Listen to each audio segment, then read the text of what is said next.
बिस्मिल्लाहिर्रहमानिर्रहीम। अस्सलाम वालेकुम। आज साइंस का हम चैप्टर नंबर 1 पढ़ेंगे, द ह्यूमन बॉडी, जो कि आपके फर्स्ट असाइनमेंट से रिलेटेड है। ह्यूमन बॉडी इस बेसिकली इस चैप्टर के अंदर एक स्टोरी के थ्रू बॉडी के सारे पार्ट्स को डिफ़ाइन किया गया है। वो कौन कौन से पार्ट्स हैं? Brain, bones, muscles, ears, nose, ये स्किन, टंग, हार्ट, ये सारे वो पार्ट्स हैं जो हमारी बॉडी के कैरेक्टर्स में मेन रोल प्ले करते हैं। यानी पूरी बॉडी के जो पार्ट्स हैं उनका अपना अपना काम है और वो सारे मिलकर हमारी बॉडी बनाते हैं। सबसे पहले जो ह्यूमन बॉडी में आप किसी भी बॉडी में जो सबसे पहले आप चीज़ देखते हैं वो आपका होता है फेस। ठीक है, आपका हेड। आपके हेड के, आपके सर के पिछले हिस्से पर ब्रेन पाया जाता है। इस ब्रेन का टोटल वेट 3 पाउंड होता है और ये ब्रेन के कुछ मुख्तलिफ हिस्से होते हैं जो कि आपकी पूरी बॉडी को कंट्रोल करते हैं। इस ब्रेन की परमिशन के बगैर आपकी बॉडी का कोई पार्ट वर्क नहीं कर सकता, कोई रोल प्ले नहीं कर सकता बॉडी के किसी भी फंक्शन में, जब तक इस ब्रेन की परमिशन ना हो। इस ब्रेन तक जो इंफॉर्मेशन पहुंचती है वो थ्रू न्यूरॉन्स पहुंचती है, जो कि आप फर्दर क्लासेस में भी पढ़ेंगे। न्यूरॉन्स बेसिकली ऐसे आप समझें कि छोटे छोटे मैसेजेस होते हैं जो आपके ब्रेन को पहुंचते हैं और ब्रेन की उस जो मैसेजेस उसे रिसीव होते हैं वो उसे परमिशन ग्रांट करता है और उसके बाद जो बॉडी के जिस पार्ट का जो फंक्शन होता है वो रोल प्ले करते हैं। तो यानी ब्रेन की परमिशन के बगैर बॉडी का कोई पार्ट मूव नहीं हो सकता, कोई काम नहीं कर सकता। बॉडी की कोई मूवमेंट जो हम देख रहे हैं, हम सुन रहे हैं, हम खा रहे हैं, हम पी रहे हैं, इवन सो भी रहे हैं, तो वो भी ब्रेन, उस वक्त भी आपका ब्रेन क्या कर रहा है? काम कर रहा है। इसके बाद जो नेक्स्ट इंपॉर्टेंट पार्ट हमारी ह्यूमन बॉडी में होता है हार्ट। हार्ट में आप देख रहे हैं ये 4 किस्म के वॉल्स आपको नज़र आ रहे हैं। बेसिकली ये 4 चैम्बर्स हैं। ब्रेन के 2 साइड होते हैं, एक लेफ़्ट साइड होती है और एक राइट साइड होती है।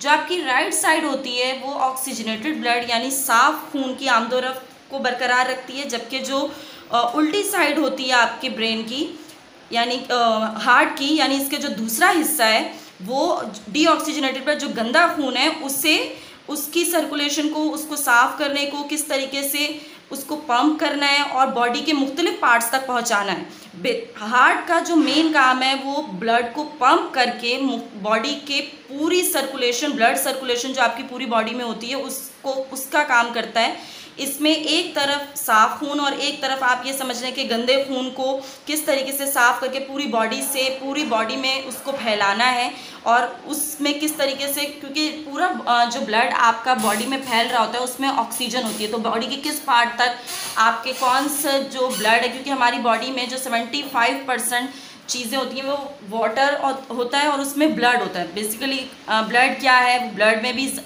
हमारा जो हिस्सा होता है वो पूरा वाटर का होता है, वाटर ही से मिलकर आपका ब्लड बनता है। तो उस ब्लड की सर्कुलेशन अगर कहीं पर रुक जाए, किसी वेन आर्टरी के थ्रू रुक जाए, तो हमारा वो पार्ट जहाँ पर वो ब्लड ना पहुँच रहा होता है तो वहाँ पर उसकी क्लॉटिंग हो सकती है, मुख्तलिफ़ किस्म की बीमारियाँ हो सकती हैं। तो ये हार्ट का काम पूरी बॉडी में एक पूरा जाल है, कैपिलरीज का, वेन्स का, आपकी पूरी बॉडी के अंदर जाल है। उस जाल के अंदर क्या है? ब्लड सर्कुलेट हो रहा है। तो वो जो ब्लड सर्कुलेशन है वो इस हार्ट के थ्रू हो रही है। अब हम जो नेक्स्ट इसका टॉपिक पढ़ेंगे वो है ये बोन्स। आपको ये एक ढांचा नुमा नज़र आ रहे हैं।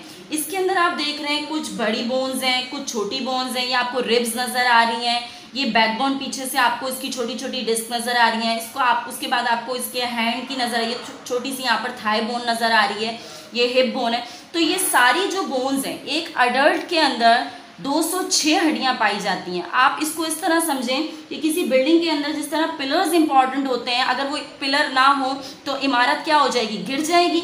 इसी तरीके से अल्लाह ताला ने हमारी बॉडी को महफूज करने के लिए ये पिलर बनाए हैं, जिसका पूरा ये 206 हड्डियाँ हमारी बॉडी के अंदर पिलर का रोल प्ले करती हैं। और हमारी बॉडी का जो पूरा स्ट्रक्चर है वो इन बोन्स के थ्रू है। यानी अगर ये बोन्स ना होती तो हमारे बॉडी के जो आज़ा हैं, अंदर के जो ऑर्गन्स हैं, वो इधर उधर गिर रहे होते, एक स्ट्रक्चर फॉर्म में नहीं होते।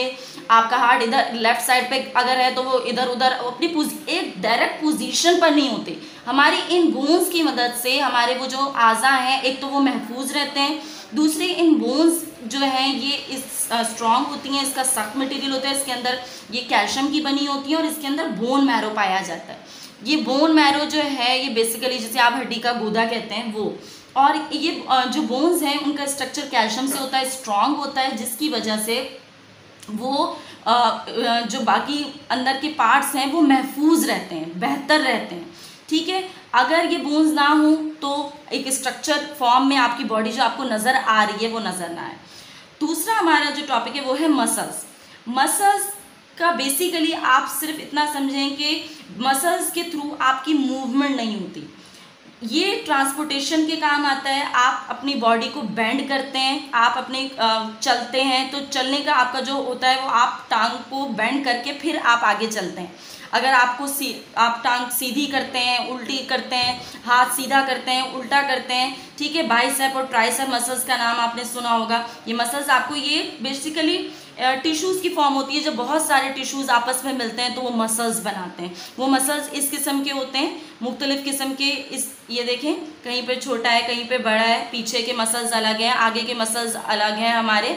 ये मुख्तलिफ किस्म के मसल्स होते हैं जो कि हमारी बॉडी की मूवमेंट में हेल्पफुल होते हैं। ठीक है, इसके बाद इन मसल्स के ऊपर जो एक आपको खूबसूरत किस्म की स्किन हमारी बॉडी पे नज़र आ रही होती है, जो चमकती दमकती, वो क्या है? स्किन। स्किन का जो मेन काम है वो ये है कि जो बॉडी के ऑर्गन्स हैं, अगर ये स्किन हमारी बॉडी पे ना होती तो आपको जो हमारे बॉडी के ऑर्गन्स हैं, कोई भी अगर कोई कट लगना हो या कहीं पे बीमारी अगर होती या आपको कहीं पे भी कोई चोट लगती तो वो डायरेक्ट उन आज़ा तक पहुंचती। लेकिन इस स्किन की मदद से डायरेक्टली आपके ऑर्गन्स मुतासिर नहीं होते। ये आपको मुख्तलिफ बीमारियों से बचाती है। इवन कि जो सन रेज़ हैं, अगर हमारी डायरेक्ट सन रेज़ हमारी स्किन के बजाय डायरेक्ट ऑर्गन्स पे पड़ें तो हमारे जो ऑर्गन्स हैं वो ख़राब हो सकते हैं, उनमें मुख्तलिफ किस्म की बीमारियां हो सकती हैं। जबकि ये जो स्किन है ये अल्लाह ताला ने एक पर्दे के फॉर्म में हमारी बॉडी पे रखी है, जो हमारी पूरी बॉडी को कवर करती है। और इससे हमारे जो अंदर के ऑर्गन्स हैं, जो अंदर की चीज़ें, वो एक तो नज़र नहीं आती, एक पर्दा है, दूसरा वो महफूज रहते हैं। सबसे इम्पॉर्टेंट चीज़, वो महफूज रहते हैं। इस स्किन के अंदर अल्लाह ताला ने सलाहियत रखी, ये रिपेयर हो जाती है, इसके सेल रिपेयर हो जाते हैं। आपने देखा होगा, आपको अगर कोई कट लग जाए तो कुछ दिनों में वो रिपेयर हो जाता है, ठीक है, और वो अपनी असल हालत में पहुंच जाता है। इसके बाद जो हम पढ़ेंगे वो बेटा हम पढ़ेंगे टर्म। ज़बान से आप सबको पता है हम बातें भी करते हैं। इसके अलावा इसके अंदर सेंस होता है कि वो चीज़ों को चख सकती है। इसके मुख्तलिफ ज़बान के भी बेटा हिस्से होते हैं, जैसे कि हमारे एक हिस्सा इसका जो है वो आपका मीठा महसूस कर सकता है, एक हिस्सा आपका जो है वो खट्टा महसूस कर सकता है, एक हिस्सा आपका कड़वा में, यानी जो मुख्तलिफ जायके आप महसूस करते हैं, ज़बान के भी हिस्से हैं जो उन हिस्सों के मदद से वो टेस्ट आपको महसूस होता है। अगर ज़बान ना हो तो हम एक दूसरे से अपने ख़यालात का इजहार ना कर सकें।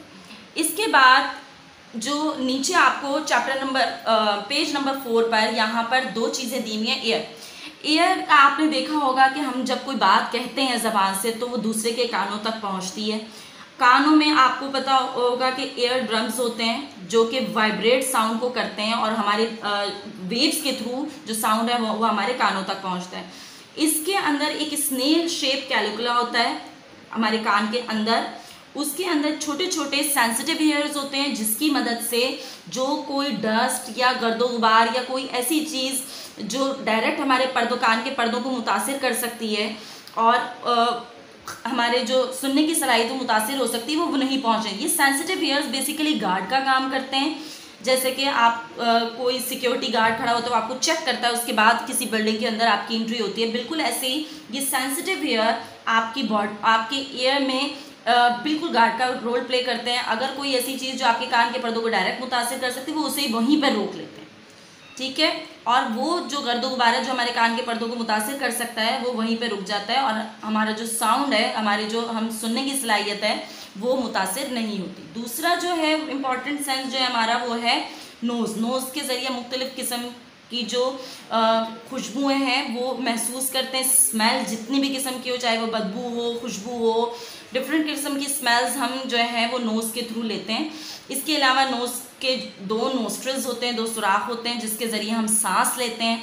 और उसके अंदर जो है उसके अंदर भी छोटे छोटे हेयर्स होते हैं, जिस तरह हमारे एयर में होते हैं। वो छोटे छोटे हेयर्स बेसिकली आपके जो बिल्कुल वैसे ही रोल प्ले करते हैं जो एयर में होते हैं, कि वो कोई भी डस्ट है या कोई जर्म्स हैं जो डायरेक्ट आपकी ब्रीथिंग को, जो आपके सांस लेने की जो सलाहियत है उसे मुतासिर कर सकते हैं, तो वो वहीं रोक देते हैं। और जो सिर्फ अंदर जाने वाली चीज़ होती है, सिर्फ ऑक्सीजन है अगर, तो वो सिर्फ ऑक्सीजन ही अंदर जाती है, बाकी जो गर्दो गुबार और उसके साथ लिपटी चीज़ें हैं वो वहीं पर रुक जाती हैं, जिसकी वजह से हमारे जो लंग्स हैं वो डायरेक्टली मुतासिर नहीं हो सकते, क्योंकि इसकी कैपिलरीज वेन्स जो हैं वो डायरेक्टली हमारे किससे ताल्लुक़ रखती हैं, लंग्स से रखते हैं। कि सांस लेते हैं हम तो वो डायरेक्टली हमारे लंग्स में जाता है।